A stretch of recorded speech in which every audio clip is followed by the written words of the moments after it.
എല്ലാവർക്കും നമസ്കാരം. Indian boy from Kerala എന്ന യൂട്യൂബ് ചാനലിലേക്ക് എല്ലാവർക്കും ഒരിക്കൽ കൂടി സ്വാഗതം. ഇന്ന് ഞാൻ നിങ്ങളുടെ മുമ്പിലെത്തുന്നത് സുരക്ഷയുമായി ബന്ധപ്പെട്ട ഒരു ടോപ്പിക്കുമായിട്ടാണ്. സുരക്ഷയുമായി ബന്ധപ്പെട്ട ഒരു വീഡിയോ ചെയ്യണമെന്ന് ആഗ്രഹിച്ച സമയത്ത് തന്നെ ഞാൻ എടുത്ത ടോപ്പിക് തൊഴിലുറപ്പ് സ്ഥലത്തെ പാമ്പുകടിയും അതിലൂടെ ഉണ്ടാവുന്ന അപകടങ്ങളും. തൊഴിലുറപ്പ് സ്ഥലത്തെ പാമ്പുകടി എന്ന വിഷയം ഞാൻ സെലക്ട് ചെയ്യാൻ കാരണം നമ്മുടെ നാട്ടിൻ പുറത്തൊക്കെ ഇന്ന് നോക്കിക്കഴിഞ്ഞാൽ ഒരുപാട് അമ്മമാരും പ്രായമായവരൊക്കെ തൊഴിലുറപ്പ് ജോലികളിൽ വളരെ സന്തോഷത്തോടു കൂടി തന്നെ ഏർപ്പെടുന്നു. സന്തോഷത്തോടു കൂടി ഏർപ്പെടുന്നു എന്ന് പറഞ്ഞാൽ അതിൽ അവർക്ക് വലിയ വരുമാനവും കാര്യങ്ങളൊന്നും തുച്ഛമായ വരുമാനമാണ് അതിൽ കിട്ടുന്നത്. അത് എല്ലാവർക്കും അറിയാവുന്ന കാര്യമാണ്. പക്ഷേ എന്നാൽ തന്നെയും രാവിലെ തന്നെ ഇവരൊക്കെ തൊഴിലുറപ്പ് പോകുന്നത് കാണുമ്പോൾ തന്നെ അവർക്ക് അവരുടെ ഫേസിൽ നല്ലൊരു സന്തോഷം കാണാറുണ്ട്. അത് അവർ ആ ഒരു തൊഴിലുറപ്പ് മേഖലയിൽ, ആ ഒരു സ്ഥലത്ത്, ആ ഒരു കൂട്ടായ്മയിൽ അവർ നല്ല സന്തോഷം കണ്ടെത്തുന്നു എന്നതാണ് അവരുടെ മുഖത്തിലൂടെ നമുക്ക് വ്യക്തമാകുന്നത്.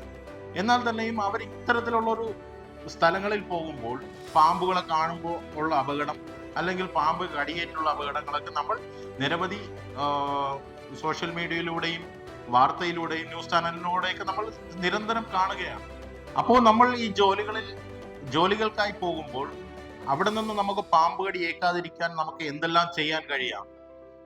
ഒരുപക്ഷെ നമുക്കോ നമ്മൾ കൂടെയുള്ളവർക്കോ പാമ്പ് കടി ഏറ്റു കഴിഞ്ഞാൽ എന്ത് ചെയ്യണം, എന്തൊക്കെ ചെയ്യാൻ പാടില്ല എന്നുള്ള കാര്യങ്ങളാണ് ഈ വീഡിയോയിലൂടെ ഞാൻ നിങ്ങൾക്ക് ഷെയർ ചെയ്യാൻ ഉദ്ദേശിക്കുന്നത്. എല്ലാവരോടും ഒരു അപേക്ഷ, ഈ വീഡിയോ ആദ്യം മുതൽ അവസാനം വരെ സ്കിപ്പ് ചെയ്യാതെ കാണുവാനും, ഈ വീഡിയോ ഇഷ്ടപ്പെട്ട് കഴിഞ്ഞാൽ ലൈക്ക് ചെയ്യുവാനും കമന്റ് ചെയ്യുവാനും ഈ ചാനൽ സബ്സ്ക്രൈബ് ചെയ്ത് എന്നെ സപ്പോർട്ട് ചെയ്യുവാനും ഞാൻ നിങ്ങളോട് അപേക്ഷിക്കുന്നു. ഈ വീഡിയോ ഞാൻ നിങ്ങൾക്ക് വിശദീകരിക്കാൻ പോകുന്നത് ഘട്ടങ്ങളായിട്ടാണ്. പാമ്പുകളെ തിരിച്ചറിയുക എന്നതാണ് ഇതിലെ ഏറ്റവും പ്രധാനമായിട്ടുള്ള കാരണം. അതായത് നമ്മൾ പാമ്പുകളെ തിരിച്ചറിഞ്ഞു കഴിഞ്ഞാൽ നമ്മുടെ കടിച്ച പാമ്പ് ഏതാണെന്ന് നമുക്ക് തിരിച്ചറിയാം. വിഷമുള്ളതാണോ വിഷമില്ലാത്തതാണോ, നമ്മൾ ഭയപ്പെടേണ്ടതുണ്ടോ, എത്ര വേഗം നമ്മൾ ട്രീറ്റ്മെന്റ് എടുക്കണം, ഇതൊക്കെ നമ്മൾ ചെയ്യണമെങ്കിൽ പാമ്പുകളെ നമ്മൾ തിരിച്ചറിയാൻ കഴിയണം. നമ്മളെ കടിച്ച പാമ്പ് ഏതാണെന്നോ അല്ലെങ്കിൽ നമ്മൾ ആ പ്രദേശത്ത് കണ്ട പാമ്പ് ഏതാണെന്നൊക്കെ നമ്മൾ തിരിച്ചറിയാൻ കഴിയണം. ഇന്ത്യയിൽ കണക്ക് വെച്ച് നോക്കിക്കഴിഞ്ഞാൽ 3500ഓളം പാമ്പുകൾ ഉള്ളതായി പറയപ്പെടുന്നു. അതിൽ 350 പാമ്പുകൾക്കാണ് വിഷമുള്ളതായി, കഠിന വിഷമുള്ളതായും അല്ലെങ്കിൽ മനുഷ്യനെ ബാധിക്കുന്നതുമായിട്ടുള്ള വിഷമുള്ളതായി പറയപ്പെടുന്നു. കേരളത്തിലെ കണക്ക് വെച്ച് നോക്കിക്കഴിഞ്ഞാൽ 7 കുടുംബങ്ങളിലായി 100-ൽ പരം പാമ്പുകൾ കേരളത്തിൽ ഉള്ളതായി പറയപ്പെടുന്നു. അതിൽ 90% പാമ്പുകളും വിഷമില്ലാത്ത പാമ്പുകളാണ്. അതായത് നമ്മൾ മനുഷ്യനെ കടിച്ചു കഴിഞ്ഞാൽ മനുഷ്യനെ ബാധിക്കാത്തതുമായിട്ടുള്ള വിഷമില്ലാത്ത പാമ്പുകളാണ്. വെറും 10% പാമ്പുകൾ മാത്രമാണ് വിഷമുള്ളതായി പറയപ്പെടുന്നത്. അതിൽ 4-5 പാമ്പുകൾ മാത്രമാണ് മനുഷ്യനെ അതിമാരകമായ അപകടങ്ങളിലേക്ക് എത്തിക്കാൻ കഴിവുള്ളത്. അത് ഏതൊക്കെയാണെന്ന് ഞാൻ ഈ വീഡിയോയിലൂടെ നിങ്ങൾക്ക് വേണ്ടി വിശദീകരിക്കുന്നു. പാമ്പുകളെ കുറിച്ചുള്ള വിശദീകരണത്തിൽ ആദ്യം രാജവെമ്പാലയെ പരിചയപ്പെടാം. കിങ് കോബ്ര എന്ന് വിളിക്കുന്ന ഈ പാമ്പ് കടിച്ചാൽ 20 മനുഷ്യനെ അല്ലെങ്കിൽ ഒരു ആനയെ കൊല്ലാനുള്ള വിഷം കടത്തിവിടാനുള്ള ശേഷി ഉള്ളവയാണ് ഇവ. ഇവയുടെ കടിയേറ്റ് ആകെ 2 മരണങ്ങൾ മാത്രമാണ് ഇന്ത്യയിൽ നടന്നതായി രേഖകൾ പറയുന്നത്. അതിൽ ഒന്ന് നമ്മുടെ തിരുവനന്തപുരം മൃഗശാലയിലെ ജീവനക്കാരനും 2 കർണാടകയിലെ ഒരു പാമ്പ് പിടുത്ത വിദഗ്ധനുമാണ്. അടിഭാഗം ഇളം മഞ്ഞയോട് കൂടിയതും ശരീരം കറുത്ത രീതിയിലുമാണ് ഇവയെ സാധാരണമായി കാണാറുള്ളത്. പത്തി വിടർത്താൻ ശേഷിയുള്ളവയാണെങ്കിൽ തന്നെയും മൂർഖന്റെ പത്തിയേക്കാൾ വളരെ വ്യത്യാസമുള്ള രീതിയിലാണ് ഇവയുടെ പത്തി വിടർത്തൽ. സാധാരണ മൂർഖന്റെ തലയിൽ കാണാറുള്ള ചിഹ്നം ഈ രാജവെമ്പാലയുടെ തലയിൽ കാണാറില്ല.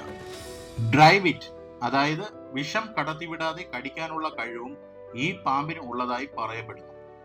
ഇവയുടെ വിഷം ശരീരത്തിനുള്ളിൽ ചെന്നാൽ ഞാഡീ ഞരമ്പുകളെ ബാധിച്ച് ശ്വാസതടസ്സമുണ്ടായി മരണം സംഭവിക്കാം. മൂർഖൻ പാമ്പ്, കോബ്ര എന്നറിയപ്പെടുന്ന ഇവയെ മൂർഖൻ, സർപ്പം എന്നിങ്ങനെ നമ്മൾ വിളിക്കാറുണ്ട്. കരയിൽ ജീവിക്കുന്നവയിൽ അപകടകാരിയായ പാമ്പുകളിൽ ഒന്നാണ് മൂർഖൻ. മഞ്ഞയോ തവിട്ടുകളർന്ന മഞ്ഞയോ ആണ് ഇവയുടെ നിറം. അപൂർവമായി സ്വർണ്ണ നിറത്തിലും കാണപ്പെട്ടു വരുന്നു. പത്തിയിലുള്ള അടയാളമാണ് മൂർഖനുള്ള ഒരു പ്രത്യേകത. വലിയ വിഷപ്പല്ലുകളാണ് ഉള്ളത്. അതിനാൽ ആഴത്തിലുള്ള മുറിവുകൾ ഏൽപ്പിക്കുവാൻ കഴിയും. കടിച്ചാലുണ്ടാവുന്ന ലക്ഷണങ്ങൾ: കണ്ണു മഞ്ഞളിക്കുന്നത് പോലെ തോന്നും, മുന്നിൽ നിൽക്കുന്നവരെ രണ്ടായി തോന്നും, ശ്വാസതടസ്സമുണ്ടാവും, ശ്വാസം വളരെ വേഗത്തിലെടുക്കാൻ തുടങ്ങും. അതായത് നമ്മൾ നോർമൽ എടുക്കുന്നതിൻ്റെ ഇരട്ടി രീതിയിൽ ശ്വാസം നമുക്ക് എടുക്കുന്നത് പോലെ തോന്നും. നാഡീഞരമ്പുകളെ ബാധിക്കുകയും മരണം വരെ സംഭവിക്കാൻ ഇടയുണ്ടാക്കുകയും ചെയ്യും. അണലി അഥവാ ചേനത്തണ്ട്. അധികം അപകടകാരികളായ 4 ഇനം പാമ്പുകളിൽ ഒന്നാണ് അണലി അഥവാ ചേനത്തണ്ട്. ഏത് ദിശയിലേക്കും എപ്പോൾ വേണമെങ്കിലും തിരിഞ്ഞു കടിക്കാനുള്ള കഴിവാണ് ഇവയ്ക്കുള്ള ഒരു മെയിൻ സവിശേഷത. ഇവയുടെ പല്ലുകൾ വളഞ്ഞ രീതിയിൽ ആയതുകൊണ്ട് ഇവ കടിച്ചാൽ വലിയ മുറിവുണ്ടാവുകയും കടിക്കുന്ന ഭാഗത്തെ മാംസം വരെ അടർത്തി എടുക്കുവാനും കഴിയും. പെരുമ്പാമ്പിന്റെ ശരീരത്തോട് സാമ്യം ഉള്ളതുകൊണ്ട് പലരും പെരുമ്പാമ്പാണെന്ന് കരുതി അണലിയെ പിടിച്ച് അപകടം വരുത്തി വയ്ക്കാറുണ്ട്. അണലികൾ മഞ്ഞ നിറത്തിലും ഇളം പച്ച നിറത്തിലും തവിട്ട് കലർന്ന നിറത്തിലും കണ്ടുവരുന്നു. ഇവയുടെ മുകളിൽ ചങ്ങല പോലത്തെ അടയാളം കാണപ്പെടാറുണ്ട്. അണലി കടിച്ചാൽ ഉണ്ടാവുന്ന ലക്ഷണങ്ങൾ: പൂച്ചപ്പല്ല് പോലുള്ള മുറിവുകൾ ഉണ്ടാവാനുള്ള സാധ്യത. പല്ലിന്റെ 2 പാടുകൾ ഉറപ്പായും ഉണ്ടായിരിക്കും. ശക്തമായ വേദന അനുഭവപ്പെടും. തിളച്ച വെള്ളം ശരീരത്തിൽ വീഴുന്നാലുണ്ടാവുന്ന ഫീലിംഗ് എങ്ങനെയാണോ അതുപോലുള്ള ഫീലിംഗ് ഉണ്ടാവാനുള്ള സാധ്യതയുണ്ട്. കനത്ത രക്തസ്രാവം ഉണ്ടാവാനുള്ള സാധ്യതയും കൂടുതലാണ്. ശംഖുവരയൻ അഥവാ വെള്ളിക്കെട്ടൻ അല്ലെങ്കിൽ 8 അടി വീരൻ എന്നൊക്കെ നമ്മൾ പറയാറുള്ള സാധാരണ നമ്മുടെ നാട്ടിൻ പുറത്ത് കാണാറുള്ള പാമ്പാണ് ഇവ. മാരകമായ വിഷം കുത്തിവെക്കാൻ കഴിവുള്ള ഒരിനം പാമ്പാണ് ഇവ. ബംഗ്ലാദേശിലെയും ഇന്ത്യയിലെയും നിരവധി പാമ്പ് കടിയേറ്റുള്ള മരണങ്ങൾ ഇവ മൂലമാണ് എന്ന് കണക്കുകൾ പറയുന്നു. എണ്ണക്കറുപ്പ് നിറത്തിലുള്ള ശരീരത്തിൽ വെള്ള നിറത്തിലുള്ള ഇരട്ട വരകളോടുകൂടിയാണ് ഇവയെ സാധാരണയായി കണ്ടുവരുന്നത്. വളരെ മങ്ങിയ നിറത്തിലും ഇവയെ കാണാറുണ്ട്. കഴുത്തിനേക്കാൾ അല്പം മാത്രം വലിപ്പം കൂടിയ തലയാണ് ഇവയ്ക്കുള്ളത്. പ്രധാനമായും രാത്രി സമയങ്ങളിലാണ് ഇവ ഇര തേടാറുള്ളത്. ഇതൊക്കെയാണ് ഇവയുടെ പ്രത്യേകത. ശംഖുവരയൻ അഥവാ വെള്ളിക്കെട്ടൻ. ഇവ കടിച്ചാൽ ഉണ്ടാവുന്ന ലക്ഷണങ്ങൾ: പാമ്പ് കടിച്ച അടയാളം അറിയാൻ കഴിയില്ല. നമ്മൾ വളരെ സൂക്ഷ്മമായി നോക്കിയാൽ പോലും തന്നെ ഇവ കണ്ടെത്തണമെന്നില്ല. വേദന തീരെ ഉണ്ടാകാറില്ല. വായിൽ നിന്ന് നുരയും പതയും വരുന്നത് മാത്രമാണ് ഇവ കടിച്ചാലുണ്ടാവുന്ന ഏക ലക്ഷണം. ഇവയുടെ വിഷം തലച്ചോറിന്റെ പ്രവർത്തനത്തെ നേരിട്ട് ബാധിക്കുകയും മരണത്തിൽ എത്തിക്കുകയും ചെയ്യുന്നു. നമ്മുടെ പ്രദേശത്തൊക്കെ സാധാരണയായി കണ്ടുവരുന്ന മറ്റൊരു പാമ്പാണ് പെരുമ്പാമ്പ്. ഇവയ്ക്ക് വിഷമില്ലെങ്കിൽ തന്നെയും ഇവയെ കണ്ട് നമ്മൾ ഭയന്നോടി നമ്മൾ അപകടത്തിൽ ചെന്ന് പെടാറുണ്ട്. ഇവയുടെ ശരീരവും അണലിയുടെ ശരീരവും തമ്മിൽ സാമ്യമുള്ളത് കൊണ്ട് അണലിയെ പെരുമ്പാമ്പിന്റെ കുഞ്ഞാണെന്ന് കരുതി ചെന്ന് പിടിച്ച് അപകടങ്ങൾ വരുത്തി വയ്ക്കാറുമുണ്ട്. അതുകൊണ്ട് തന്നെ അപകടങ്ങളിൽ നിന്ന് രക്ഷ നേടാൻ അണലിയെയും പെരുമ്പാമ്പിനെയും നമ്മൾ തിരിച്ചറിയേണ്ടത് അത്യാവശ്യമാണ്. വിഷമില്ലാത്ത ഇവ നമ്മുടെ വളർത്തുമൃഗങ്ങൾക്കും ഒരു ശത്രു തന്നെയാണ്. പാമ്പ് കടിയിൽ നിന്ന് രക്ഷ നേടാൻ നമുക്ക് എന്തെല്ലാം മുൻകരുതലുകൾ എടുക്കാം എന്നാണ് ഞാൻ നിങ്ങൾക്ക് വേണ്ടി ഷെയർ ചെയ്യുന്നത്. ആദ്യം തന്നെ നമ്മൾ ഈ തൊഴിലുറപ്പ് പോലുള്ള പണികളിൽ ഏർപ്പെടുമ്പോൾ അല്ലെങ്കിൽ ഏത് തരം പണിയായാലും നമ്മുടെ ഈ കാടുമായോ അങ്ങനെയുള്ള എന്തെങ്കിലും ഒക്കെ പണികളിൽ ഏർപ്പെടുമ്പോൾ നമ്മൾ ആദ്യം തന്നെ ചെയ്യേണ്ടത് കാട് പിടിച്ചതോ അല്ലെങ്കിൽ ചപ്പുചവറുകൾ നിറഞ്ഞതോ ആയിട്ടുള്ള പ്രദേശത്ത് നമ്മൾ പോകേണ്ട ഒരു സാഹചര്യം വന്നു കഴിഞ്ഞാൽ അതീവ ജാഗ്രത വച്ച് പുലർത്തുക എന്നതാണ് ആദ്യമായി ഞാൻ നിങ്ങളോട് നിർദ്ദേശിക്കുന്നത്. രണ്ടാമതായി ഞാൻ നിങ്ങൾക്ക് വേണ്ടി നിർദ്ദേശിക്കുന്നത് കൂട്ടിയിട്ടിരിക്കുന്ന കല്ലുകളോ അല്ലെങ്കിൽ വിറകുകളോ. സാധാരണ നമ്മുടെയൊക്കെ വീട് പരിസരത്തൊക്കെ വിറകുകളൊക്കെ അധികം കൂട്ടിയിട്ടിരിക്കാൻ സാധ്യതയുണ്ട്. അതുപോലെ തൊഴിലുറപ്പിനൊക്കെ പോകുന്ന പ്രദേശങ്ങൾ അധികം കല്ലൊക്കെ കൂട്ടിയിട്ടിരിക്കാനുള്ള സാധ്യതയുണ്ട്. ഇത്തരം കല്ലുകളോ വിറകുകളോ നമ്മൾ കൈകൊണ്ട് എടുക്കേണ്ട ഒരു സാഹചര്യം വന്നു കഴിഞ്ഞാൽ ആ കൈകൊണ്ട് എടുക്കുന്നതിന് മുൻപ് തന്നെ നീളമുള്ള ഒരു വടിയോ അല്ലെങ്കിൽ ഒരു കമ്പി കഷ്ണമോ കൊണ്ട് ആ കല്ലുകളെയോ വിറകൊക്കെയോ ഒന്ന് ഇളക്കി കുത്തിമറിച്ചിട്ടതിന് ശേഷം മാത്രം നമ്മൾ കൈകൊണ്ട് തൂക്കാൻ ശ്രമിക്കുക. കാരണം ഈ കൂട്ടിയിട്ടിരിക്കുന്ന വിറകിന്റെയും കല്ലിന്റെയും ഇടയ്ക്കൊക്കെ ഇഴജന്തുക്കൾ, പാമ്പുകൾ ഇരിക്കാൻ സാധ്യതയുണ്ട്. അതൊരു അപകടത്തിന് കാരണമായി മാറാം. അടുത്ത് ഞാൻ നിങ്ങൾക്കായി നൽകുന്ന ഒരു അതായത് പ്രധാനപ്പെട്ട ഒരു നിർദ്ദേശം: ഇത്തരം ജോലികളിൽ തൊഴിലുറപ്പിലെ കാട് പ്രദേശത്തോ അല്ലാതെ മറ്റു ജോലികളിൽ ഏർപ്പെടുമ്പോൾ ഉറപ്പായും നിങ്ങൾ സുരക്ഷാ ഉപകരണങ്ങളായ ഗംബൂട്ട്, റബ്ബർ ഗ്ലൗസ് ഇവ നിങ്ങൾ ഉപയോഗിക്കാൻ ശ്രമിക്കുക. ഗംബൂട്ടാണ് നമ്മുടെ പ്രധാന കാരണം. പാമ്പ് കടി അധികമായി ഏൽക്കുന്നത് കാലുകളിലാണ്. ഇത്തരം പ്രദേശങ്ങളിൽ നിങ്ങൾ പ്രവേശിക്കുമ്പോൾ ഉറപ്പായും ഗംബൂട്ട് ധരിച്ചിരിക്കണം. ഗംബൂട്ട് എന്ന് പറയുന്നത് നമ്മൾ ഏകദേശം മുട്ടിന്റെ ഭാഗം വരെ വരുന്ന ഒരു ഷൂസ് ആണ്. അത് റബ്ബർ കൊണ്ടാണ് ഉപയോഗിച്ചിരിക്കുന്നത്. അതിൽ മറ്റു ആണികളോ അല്ലെങ്കിൽ കമ്പിത്തുണ്ടോ അല്ലെങ്കിൽ പാമ്പ് കടിയോ അങ്ങനെയുള്ളതൊന്നും പെട്ടെന്ന് ഏൽക്കാൻ സാധ്യതയില്ല. അതുകൊണ്ട് തന്നെ ഇത്തരം സുരക്ഷാ ഉപകരണങ്ങൾ നിങ്ങൾ ഉപയോഗിച്ചുകൊണ്ട് മാത്രം പണിസ്ഥലങ്ങളിൽ പ്രവേശിക്കുക, പണിയിടങ്ങളിൽ പണിയെടുക്കുക. എൻ്റെ ഒരു നിർദ്ദേശം ഞാൻ ഈ തൊഴിലുറപ്പ് ജോലികളിൽ ഏർപ്പെട്ടുകൊണ്ടിരിക്കുന്ന മേറ്റുമാർക്കും സൂപ്പർവൈസർമാർക്കുമായി നൽകുന്നു.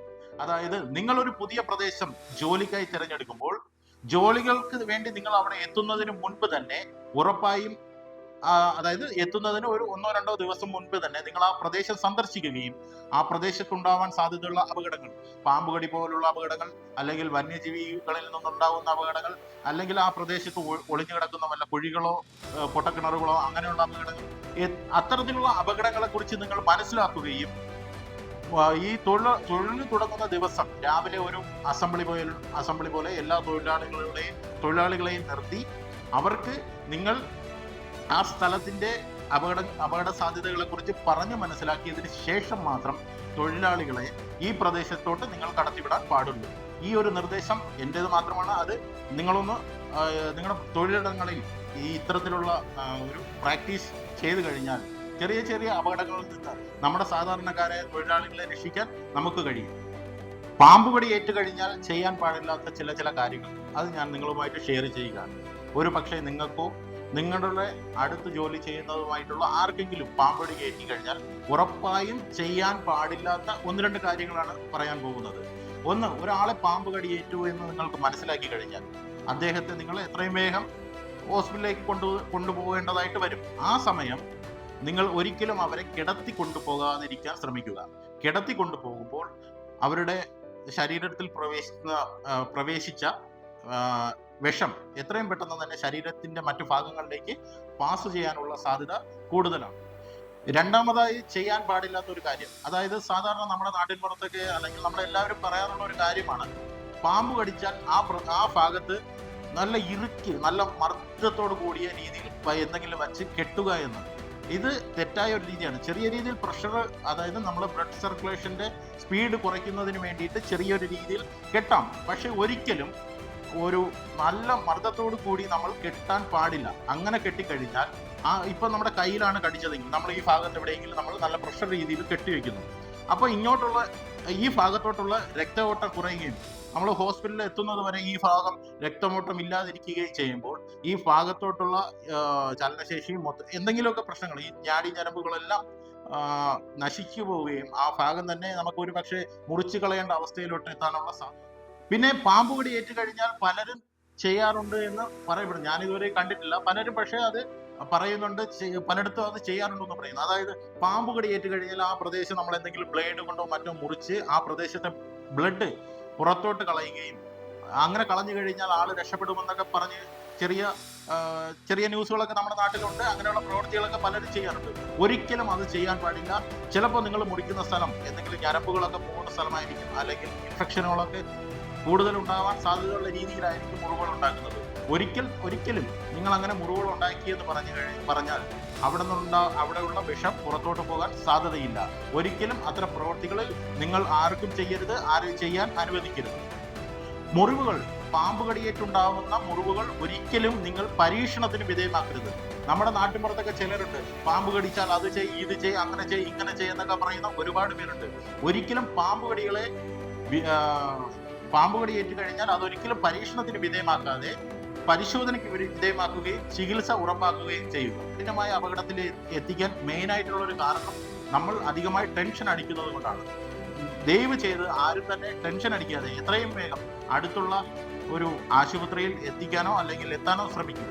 പാമ്പ് കടി ഏറ്റു കഴിഞ്ഞാൽ പാമ്പ് കടി ഏൽക്കുന്ന ഭാഗം നമ്മൾ അധികം അനക്കാതെയും, ഇപ്പൊ കാലിലാണ് നമുക്ക് പാമ്പ് കടി ഏൽക്കുന്നതെങ്കിൽ അധികം നടക്കാതെ, അല്ലെങ്കിൽ കൈക്കാണ് പാമ്പ് കടി ഏൽക്കുന്നതെങ്കിൽ കൈ അധികം അനക്കാതെ ആ മുറിവ് അങ്ങനെ തന്നെ അനക്കാതെ നടക്കാതെ ഒരു മനുഷ്യനെ എത്രയും നല്ല റെസ്റ്റ് കൊടുത്ത് നല്ല രീതിയിൽ ആശുപത്രിയിൽ എത്തിക്കാൻ ശ്രമിക്കുക. ഈ വീഡിയോയിലൂടെ എല്ലാ ജനങ്ങൾക്കും വേണ്ടി ഷെയർ ചെയ്യാൻ ഉദ്ദേശിച്ച നിർദ്ദേശങ്ങൾ എല്ലാവർക്കും മനസ്സിലായി എന്ന് ഞാൻ കരുതുന്നു. അതുപോലെ തന്നെ ഈ വീഡിയോ എല്ലാവർക്കും ഇഷ്ടപ്പെട്ടു എന്ന് ഞാൻ വിശ്വസിക്കുന്നു. ഈ വീഡിയോ നിങ്ങൾക്ക് ഇഷ്ടപ്പെട്ടു കഴിഞ്ഞാൽ ഈ വീഡിയോ ഷെയർ ചെയ്യുക, ലൈക്ക് ചെയ്യുക, സബ്സ്ക്രൈബ് ചെയ്യുക, നിങ്ങളുടെ നിർദ്ദേശങ്ങൾ കമന്റ് ചെയ്യുക. ഇത്തരത്തിലുള്ള നല്ല നല്ല വീഡിയോകളുമായി വീണ്ടും ഞാൻ നിങ്ങളുടെ മുൻപിലേക്ക് എത്തുമെന്ന് ഉറപ്പു നൽകിക്കൊണ്ട് Vishakh, Indian boy from Kerala.